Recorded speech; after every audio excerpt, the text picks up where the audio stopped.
Social media पर viral एक video ने मुरादाबाद के स्मार्ट सिटी की जो हकीकत है उसे सामने लाकर दिखा दिया। मुरादाबाद में एक सोशल मीडिया पर वीडियो वायरल हो रहा है, वो मुरादाबाद के इसी रामगंगा विहार का है। मैं अमृत विचार की टीम उस इलाके में मौजूद है और उस जगह मौजूद है जहां का वो वीडियो वायरल है। सर्वोदय पार्क नगर निगम द्वारा निर्मित योग पार्क है ये, और यहाँ की आप हालत देख सकते हैं। अब सीधी तौर पर तस्वीरों में मुरादाबाद स्मार्ट सिटी जो है उसकी हकीकत देख सकते हैं। मुरादाबाद स्मार्ट सिटी की दौड़ में है। लगातार नगर निगम की तरफ से दावे किए जाते हैं कि मुरादाबाद को स्मार्ट सिटी घोषित कर दिया गया है। मुरादाबाद का नगर निगम में एक ऑफिस भी आलीशान ऑफिस तैयार हो चुका है जो करोड़ों की रुपए की लागत से बना हुआ है, लेकिन उससे विपरीत अगर ज़मीनी हकीकत देखें तो ये वो पॉर्श कॉलोनी है जहाँ पर यहाँ की ये हालत है। आप देख सकते हैं कि जहाँ तक आपकी कैमरे की नज़र जाएगी वहाँ तक सीवर लाइन के गड्ढे खुदे हुए हैं। हालांकि गड्ढों का जब नगर निगम किसी भी कंपनी को टेंडर देता है तो उसमें नियमानुसार ये होता है कि जब तक जितने 10 से 15 फीट पर आप उसे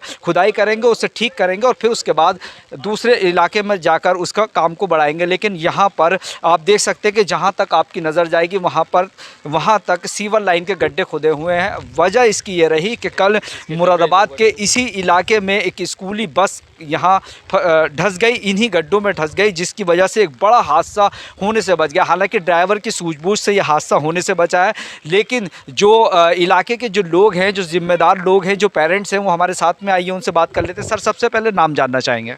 मेरा नाम एसपी रस्तोगी।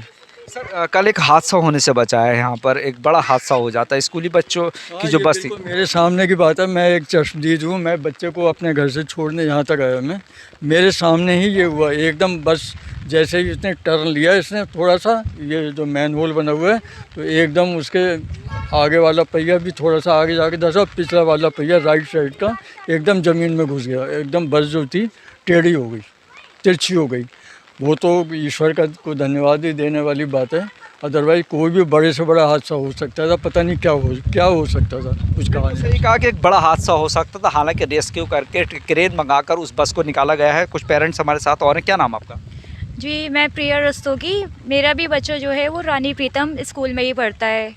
वो बस एक्चुअली यहाँ पे बच्चों को ही लेने आई थी कि अचानक से यहाँ पे रोड्स की हालत इतनी ख़राब है कि रिक्शा का भी जाना मुश्किल है, बस तो बहुत दूर की बात है। तो बस आई थी, उसे पता भी नहीं था इतना। एक्चुअली बस आई, जैसे क्रॉस किया तो मिट्टी से दलदल हो रहा है। 2-3 दिन से बारिश बहुत ज़्यादा है यहाँ पर, इसकी वजह से यहाँ बिल्कुल गड्ढे हो चुके हैं। मिट्टी भी ऊपर से वो लोग भर के चले गए, बस उन्होंने ध्यान भी नहीं दिया कि कैसा काम किया है। बस आई और बिल्कुल उसके जो दोनों आगे के पहिए थे ऐसे फंसे कि मतलब बस जो है पलट सकती थी या खड़ी हो सकती थी, कुछ भी हो सकता था। बस ये हो गया कि बच्चे जो है सही सलामत उसमें से निकल गए और बच गए, वरना तो बहुत ही बुरा हादसा हो सकता था। यहाँ भी 2 दिन पहले कार क्रश हुई है तो पीछे जाकर, और यहाँ पे हर 2 दिन में यहाँ पर कोई ना कोई क्रेन आनी पड़ रही है क्योंकि कारें फंसी रही हैं, कुछ ना कुछ कोई ना कोई हादसे होने को ही है यहाँ पर। बिल्कुल यकीनन नगर निगम की लापरवाही से लगातार हादसे होने से बच रहे हैं। आप भी यहाँ की निवासी है, उस हादसे की चश्मदीद हैं। आप थोड़ा सा बताएं क्या हुआ था? जब यहाँ बस आई तो एकदम बस भैया ने जैसे ही आगे बढ़ाई तुरंत उसका पहिया घस गया, 2 पहिए बिल्कुल बस पलटते पलटते ही बची। बस में करीब 25 से 30 बच्चे थे। अगर बस भगवान ना करे पलट जाती उन्हें बहुत चोट लगती। हमने जल्दी जल्दी बच्चों को उतारा, मैं भी वहीं खड़ी थी, मेरी बच्ची बस में चढ़ने ही वाली थी। तब जल्दी जल्दी से, बारिश का भी मौसम था, उन्हें घर लेके गए। और भैया ने, जो ड्राइवर भैया कंडक्टर भैया है, वो बहुत अच्छे, उन्होंने बहुत हेल्प करी। उन्होंने जल्दी से बच्चों के लिए छोटी छोटी वैन का इंतज़ाम किया, फिर बच्चों को स्कूल भेजा। हमने बहुत कंप्लेंट करी जब वो यहाँ पर सड़क खोद रहे थे, तब भी हमने कहा था कि भैया ध्यान रखिए, यहाँ से बच्चों की बसें जाती हैं। लगभग यहाँ से 3-4 बसों का डेली का रूट है जो निकलती हैं, सब छोटे बच्चों की, लेकिन उन्हें कुछ सुना ही नहीं। क्योंकि आप यहीं के रहने वाले हैं, ये कंस्ट्रक्शन कितने टाइम से चल रहा है?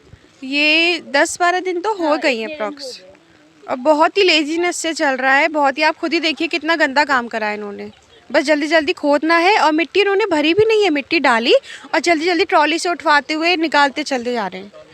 वायरल वीडियो के जो चश्मदीद हैं उनसे लगातार हम आपकी बात करा रहे हैं और आपके अमृत विचार के माध्यम से नगर निगम तक जो उनकी लापरवाही है, जो उनकी कमी है, उससे पहुंचाने की कोशिश कर रहा है। ट्रांसपोर्टेशन के जो मालिक हैं वो हमारे साथ हैं, आइए बात कर लें। सर, किस तरह से हादसा था, किस तरीके से रेस्क्यू हुआ और क्या आपके पास सूचना पहुँची थी? सर, मेरे पास कल मॉर्निंग 8 बजे कॉल आया ड्राइवर का। उसने मुझे बोला कि सर इस तरह गड्ढे में सूर्योदय पार्क के पास बस हमारी फंस गई है, जिसमें हमारे 25 से 30 बच्चे हैं। सर कॉल आने के बाद मैंने फटाफट वहाँ से रेस्क्यू करके अपनी 3 गाड़ियाँ इकट्ठी करके यहाँ पहुँचा और बच्चों को आराम से स्कूल पहुँचाया। उसके बाद सर एक प्राइवेट क्रेन को बुलवा के गाड़ी को रेस्क्यू कराया गया, जिससे गाड़ी का काफ़ी ज़्यादा नुकसान हुआ है। और सड़क की हालत ऐसी है सर कि नगर निगम को इसके लिए कुछ ना कुछ करना चाहिए सर। बाकी भी गाड़ियाँ सर कल कुछ ऐसी थी जो क्रेन आने के बावजूद, प्राइवेट कार्स भी थी जो यहाँ फंसी हुई थी, उनको भी हम लोगों ने उनकी हेल्प करके उनको वहाँ से बचाया। कल ड्राइवर और कंडक्टर की बहुत अच्छी सूझबूझ की वजह से एक बड़ा हादसा होने से टल गया। यकीनन मुरादाबाद में एक बड़ा हादसा होने से ज़रूर टला है, लेकिन मुरादाबाद में पश्चिमी उत्तर प्रदेश में लगातार 2 दिन से हो रही बारिश ने मुरादाबाद के नगर निगम की पोल ज़रूर खोल कर रख दी है, क्योंकि नगर निगम लगातार ये दावा करता है कि मुरादाबाद स्मार्ट सिटी की दौड़ में है। आपको बता दें, नगर निगम की लापरवाही से समाजवादी सरकार में इंदिरा चौक पर एक बड़ा हादसा हो चुका है, जिसमें 3 लोगों की जान भी जा चुकी थी। सीवर लाइन का गड्ढा खुदा हुआ था, एक महिला उसमें डूब रही थी, अब एक युवक ने उसे बचाया, तो उसे बचाने की वजह से 3 लोग उसका हादसे का शिकार हो गए, उनकी मौत हो गई। हालांकि नगर निगम की लापरवाही का ये पहला मामला नहीं है। अब लोगों की ये नगर निगम से ये उम्मीद है कि जो उनकी लापरवाही है उसे दुरुस्त करें, वरना मुमकिन है कि भविष्य में कोई बड़ा हादसा हो सकता है। आखिर उसका कौन जिम्मेदार होगा? कैमरा पर्सन फरदीन अली के साथ में अब्दुल वाजिद, अमृत विचार, मुरादाबाद।